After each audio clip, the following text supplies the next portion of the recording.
Hello everybody and welcome, I am Bricker Boom, and today we're going to be doing something a little bit different. We're going to try beating the game with a single Mewtwo, and on top of that, talk a little bit about the channel. Let's be honest, we know that we're going to be able to beat the game with a Mewtwo, but for the sake of posterity, let's go ahead and cover the rules. We can only use Mewtwo in battle. Other Pokemon we can use for HM use. No items in battle, and we do allow rare candy hacks. Now, before we get started, I do at the very least want to apologize if you hear what sounds like dripping in the background or a fan running. Unfortunately, the room that I stream in still has a small leak, and by that I mean multiple small leaks, so we are running a fan to kind of make sure that the water doesn't sit for too long. That is part of why I want to move stream rooms. This way I can focus on fixing that without actually worrying about my equipment. But I had to get this video recorded today, and it's been thunderstorming like non-stop all day. So anyway, our ability is synchronized, which means whatever status ailments the opponent has, we will unfortunately have as well. So we likely won't be focusing on any status ailments throughout the run. Mewtwo has just an absolutely bonkers special attack. Honestly, all across the board, he is an absolute menace. He has an insane move pool. Not too much in regards to level up, but he does actually have some crazy HM use, and I'm kind of excited to be able to use some actually pretty powerful moves. While I did enjoy using Snorlax in a prior run, make sure to check that out if you haven't. This will be much different because now we actually have a crazy enough special attack to put good use to them. With that out of the way, we do let the rival choose Charmander, and it's an absolute beatdown, let's be honest. We have Confusion and an overall very powerful typing, and on top of that, Stab. We do the beginning Professor quest and then immediately make a beeline for the optional rival fight.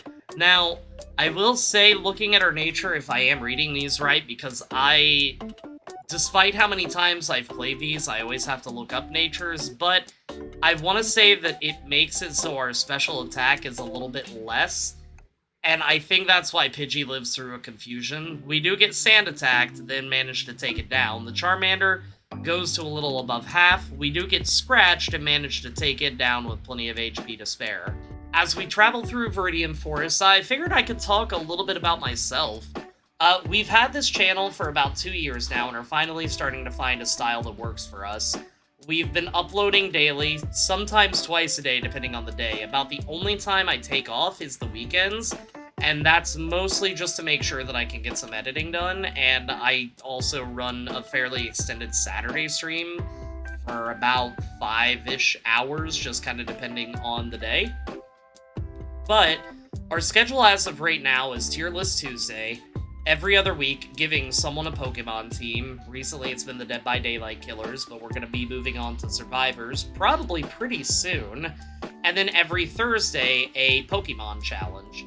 It's been great for the growth of the channel, and while I wouldn't consider myself a PokeTuber, it does seem to be like I'm leaning that way. Pokemon is a lot of fun because I can not only make up silly challenges, but there's so many options, games, and routes to take every time because not every Pokemon is created equal. And the fact that you can make different rules or have different moves or take different routes is a lot of fun. My shorts that I've been posting also seem to do pretty well. I pretty much focus off Legos and just kind of random videos off that because who cares what the algorithm thinks. By the way, you should comment on this video because YouTube comments are good for the YouTube algorithm. Alright, let's fight Brock. Brock sends out Geodude, and we're under-leveled technically. We take Geodude down to red as the defense curls and we knock it out. Next up is Onix, and we use Confusion again, taking it to yellow. Rock Tomb does a small chunk and lowers our speed, but we are still faster, and we knock it out next turn for an easy first attempt. While going through the different paces of the game, mostly the travel parts, I want to go ahead and find topics to talk about. This is something that I've seen other people do, and it seems like a fun way for you guys to be able to get to know me. If you haven't been able to visit me streaming, I'm probably just somebody that you may have just now found, so congratulations, you're gonna get to learn a lot about me in one video. In regards to how most people do things, we kind of did them in reverse. Most people build up their YouTube, then move to Twitch as a secondary stream site. Meanwhile, I started off on Twitch, and I'm still slowly building up both. My ultimate goal is to become a full-time content creator. I love streaming, and I love making content for you guys. What I'm going to be doing is, I am going to be looking into a Patreon as well. Every dollar helps, and obviously you do not have to feel pressured to do so, but with every dollar, that's just $1 closer that I can be to focus on content. I don't know what I'm going to do for rewards just yet, but we'll see what happens. Once I get to the point of being a full-time content creator, I'll actually be able to do more in-depth challenges. When I hit 500 subscribers on YouTube, I'm going to be working on a pacifist run. I can use status powders, confusion attacks, or confusion effects, but I'm not allowed to do any direct attacking moves. I can still heal myself, buff my own defense, things like that, for basically my own sake, otherwise I don't think I would ever be able to win, but that's something I want to do. And I also want to redo the metronome run, but make it even harder, where I am the one that's only going to be using metronome, but my opponents will still have the regular moveset. Now, I don't know if I'm going to be able to make the ROM, the totally legit console I use do that, but at the very least, if I can't do that, it's going to be a full team of Clefairy and Clefable doing it. Thank you, Madrybread, for the idea. We grab Mega Punch, and then head up to heal from a few battles we had inside the cave, and after that, we head immediately to the rival. The rival sends out Pidgeotto, and we use Confusion to bring it to about half. We get a Soft Gust and Quick Attack, then take it down. Rattata comes out, and we take it out in one shot. Then Charmander comes out and goes to yellow. We do get hit with a Soft Ember, but then we take it down. Abracamp attacks, so it's a pretty easy one-shot. We do the bridge, free Bill, and then hightail it to Misty. Staryu is first and immediately goes down to a single Confusion. Now, Starmie is a part Psychic type, so we can switch to Mega Punch to take it to nearly half. We do get hit with Water Pulse, then take it to Red as it begins recovering. We disable Recover a few turns later, and it begins Water Pulsing us, and then confuses us, and then we lose? No. What I mean to say is, we go to fight Misty, and Staryu goes down in one shot. Starmie comes out, and we use Confusion for about a quarter damage as it Water Pulses. We then disable the Water Pulse move, and switch to Mega Punch as it begins Rapid Spin. A few turns later, we do take it out to win us the first attempt at this gym, and definitely not the second. Now, I've done a video on this topic before, so if you want a non-abridged version, definitely make sure to check that out. It's just very simply listed why I started YouTube. But I wanted to tell you here, just in case you haven't seen it and you do want the abridged version. And honestly, it was because I despised my job at the time. I was unhappy with it. I was taking multiple phone calls a day talking about fraud, and more often than not, I was getting chewed out.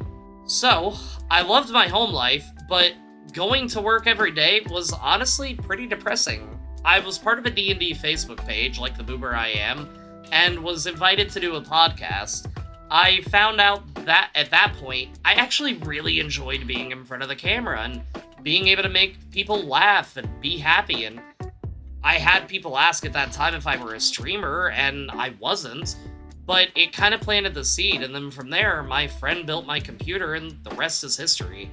We've done some pretty solid upgrades since then, and Morticia Noir was wonderful enough to edit for me for almost a year, but after a little bit, she started her own YouTube channel, and she's doing quite well. Honestly, that's why you don't see us on videos too much anymore, because her own streaming career is starting to take off. But it was time for me to put on my big boy pants and start doing it myself and learning a bit more about my craft. As we move through the ship, we immediately go to fight the rival, rather than waste time leveling up off the rando trainers. We hit Pidgeotto with Confusion, then next turn we take it down. Raticate is out, we take it to Red. It hits us with Hyper Fang and then goes down next turn. Kadabra comes out, and honestly, not even worth mentioning with how quickly it goes down. Maybe I should do an Alakazam run to see how quickly it performs in comparison to Mewtwo. Like, I kind of enjoy doing some of the fully evolved Pokemon. They're not necessarily challenges, but just seeing how vastly different you get between a Pikachu and a Mewtwo is absolutely insane. But from there, Charmeleon is last, we miss a Mega Punch, we get hit with Ember, then switch to Confusion to take it to yellow in one hit. We get hit hard with another critical hit Ember, but then manage to take it out next turn. Grabbing Cut, we head to the next gym and get ready to fight Lieutenant Surge. Surge sends out a Voltorb, and we use Confusion to take it out. Pikachu is next, and we use Water Pulse to take Pikachu down. Raichu is next, and we critical hit with a Water Pulse to take it to red. Raichu double teams, heals up, we hit Confusion twice, and manage to go ahead and take it out for the victory. As we move through the Dark Cave, I wanted to tell you about a plan I have going into the summer. So, in the house I live in, I have a back room that we use as storage. I'm currently in the process of cleaning it up right now, and we'll be getting the room properly insulated soon-ish. I'm either going to put down carpet or the snap-together flooring, but this will open up a lot of space, and it means my kid won't be able to hear me screaming at horror games when he's trying to sleep. It'll also open up the ability to do slightly bigger Lego builds, and just more singing streams, things like that, because if you don't know, I like to sing a lot. My goal when I go full-time is to buy the ridiculously priced and also ridiculously big Eiffel Tower Lego build, probably spend about a month building that, and then crying when I mess up and have to start over. But for now, let's go ahead and take out a Cryblord and cover a few battles. But before that, goodbye Confusion and hello Psychic, and goodbye Mega Punch and hello Return. While Mewtwo is definitely not the best physical attacker, because why would he need to be, it's still nice to have a pretty solid move. But with Giovanni, we take out Onix with a single Water Pulse, and when Kangaskhan comes out, we switch to Return to do a small chunk of damage. Kangaskhan misses, and we switch to Water Pulse to take it to half and confuse it. Thankfully, it hits itself, which lets us finish it off with a Psychic. Last is Rhyhorn, who has the special defensive cardboard and goes down to a single Water Pulse. Before we go to fight the rival, we do pick up some casino coins and grab 4 TMs, but technically 2 TMs. Ice Beam and Thunderbolt. They'll come into play at some point, but Ice Beam will come into play right now. We go to the rival and we use Ice Beam on Pidgeotto. Gyarados is next, and we use Psychic to take it out with one shot. Execute is next, and we use Ice Beam to take it out, and take Kadabra out in one shot with Return. Last up is Charmeleon, and Water Pulse does its job with a crit and makes it go down. After we finish up the rest of the tower, it's time to pay Erica a visit. I'm gonna be honest here, her entire team is a one-hit sweep. I've got nothing special to say to make this battle entertaining. Most grass types are part poison types, so being weak to Psychic makes this gym particularly easy. A little bit about my background as we go to Koga, but I sang in high school choir, I was in the marching band, the jazz band, the classical band, and I performed in musicals, so you could say I've always been a dork. I mean, I'd prefer you to call me an entertainer, but I also know how the internet is. It's been nice to be able to do something that I learned in high school so many years later. Yes, I'm old. I'm an old dork. Moving on to Koga before I hurt my own feelings even more. Once again, we're going up against someone we have a direct advantage against, and that makes it a fairly easy mid-game for us. Every Pokemon he has goes down to a single Psychic. After doing so many challenges where I get beaten into the ground so many times by Koga, and Explosion, and Sludge, and Toxic, this is very refreshing. And from here, we have a few things that we need to do in quick succession. We head immediately to Silphco and go to fight the rival. The rival has a fairly evolved team now, so he could actually prove to be a problem. Pidgeot goes down to a single Ice Beam. The next mon up is Gyarados. We use Ice Beam to bring it to half. We actually get hit with Bite, and that's gonna be a scary move, but then we take it out next turn. Charizard is next and a massive beast now, but we still take it below half with Water Pulse. Scary Face drops our speed, and now Charizard outspeeds us and hits us with Flamethrower before we take it out. Execute comes out and goes down to a single Ice Beam. Alakazam sets up Future Sight, we hit it with Return, and then take it down with the next Return as it tries to set up Future Sight again. Healing up for safety, it's time to fight Giovanni. With Nidorino up first, we use Psychic to take it down. Nidoqueen is up, and we hit it with a hard hit to take it down. Kangaskhan goes to about 3/4 with one attack, but uses the worst move ever, Rage, as we take it below half before finally taking it out. Rhyhorn is up last and goes down to a single move. After that, we immediately head to Sabrina's gym, and it's time to show her who the best Psychic Pokemon is. Kadabra goes down to a single return. Venomoth goes to red with Ice Beam, and thankfully misses a Supersonic. We then switch to Psychic and manage to take it down. Mr. Mime goes down to a single return, and last up is Alakazam. We use Return, and it's another clean one-shot. Now, I hope you like this style of video, because I always want to be as transparent with you all as possible. As we go on a few times a year, I'd like to do something like this, so if there's ever anything you want to know about me, just ask. I will likely respond in the comments with a smaller version, and then just end up still including it in the video anyway. But it honestly makes it very easy to actually be able to have a script ready. We already know that we're going to be sweeping the game with a legendary Pokemon, so this is legitimately just for me, if I'm being 100% honest, because I don't want you guys to be bored while watching these. Also, make sure to like and subscribe. As we go to fight Blaine, I'm curious what this will be like. We're not at a super high level in comparison to the leaders at this point, but Growlithe goes down to a single Water Pulse, so we level up from it. Arcanine is next, and we use Water Pulse to take it to about half and confuse it. It hits itself, which lets us take it out without much struggle. Ponyta's a clean one-shot, and Rapidash comes out. We use another Water Pulse to take it to red. It hits itself with confusion, and Blaine does heal up. We bring it right back to red and play the stall game for a few moments before we're also able to go ahead and take it down. From here, we turn down the journey to the Sevi Islands because no thank you. After that, we can go ahead and fight Giovanni. Giovanni sends out Rhyhorn first, and we use Water Pulse to take it down with one shot. Dugtrio is fast, but we're faster, and outspeed to one shot as well. Nidoqueen comes out, and we switch to Psychic to take it out. Nidoking is next, and it also goes down to one shot. And then finally, Rhyhorn is up, and we switch back to Water Pulse to take it out.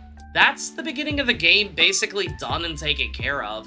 Honestly, I'm happy that the run has been about what I thought it'd be, but no time to celebrate just yet. We need to see if we can beat the pre-Elite Four rival fights. The biggest challenge is going to be trying to say that, apparently. Pidgeot is first and goes down to a single Ice Beam. Rhyhorn is next, and we use Water Pulse to take it down as well. Execute comes out, and we use an Ice Beam to take it down in one shot. Gyarados is always a little scarier as we Ice Beam it, get danced at, and take it down with Psychic. That dance was horrifying. Charizard is weaker thanks to the dancing, and it goes to yellow from Water Pulse. We do get spooked by his face and hit with a fairly strong flamethrower despite the dip that it would take due to the rain dance before taking it out. Last up is Alakazam, who doesn't have much to face us with, so we hit it with Return to take it below half. Disable thankfully misses us, and another Return takes it out. This is the last part of the journey before we technically will end the video, and I just want to keep it short and sweet.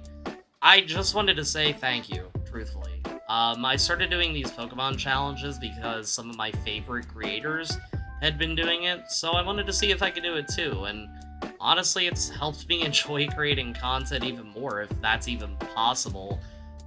Hanging out on stream and doing these, getting people that may not be interested in a certain Pokemon hyped to actually see it win, or give Pokemon that may not get a whole lot of recognition, or even Pokemon that people care about, like Plusle and Minun. It's incredible. So, again, just thank you. I think what I'm gonna end up doing here soon is a Nuzlocke challenge, because I've only done one script for those, and it's been a while, so I think I'm gonna try a hardcore Nuzlocke in FireRed. But for now, it's time to fight the Elite Four and see if we can keep the easy streak going. Lorelei is the first of the Elite Four, and this is why we decided to pick up Thunderbolt. With Mewtwo's crazy move pool, we can swap out TMs in between battle and not have to worry too much. First up is Dugong, and we use Thunderbolt to bring it to yellow, paralyze it, and it can't move, letting us take it out next turn. Lapras is out, and we bring it to a bit above half and get confused. We thankfully push past that and use Psychic to bring it to red and lower its special. It does a decent chunk of damage, and we finish it off with Thunderbolt. Cloyster always wastes time with Protect, so we miss, but at least we're able to break through the confusion aspect of things and finish it off next turn. Slowbro is next, and we continue the slaughter, taking it down a few turns later. Last is Jinx, and we deal a very soft hit. We get taken to 1 HP and finish it with Return for a way too close victory. Bruno is next, and Onyx goes down to Water Pulse. Hitmonchan comes out and also goes down, but to Psychic. Hitmonlee pops out and also pops back in quite quickly. Onyx naturally goes down to Water Pulse, and then last up is Machamp, who gets taken down to what I have to imagine is 1 HP.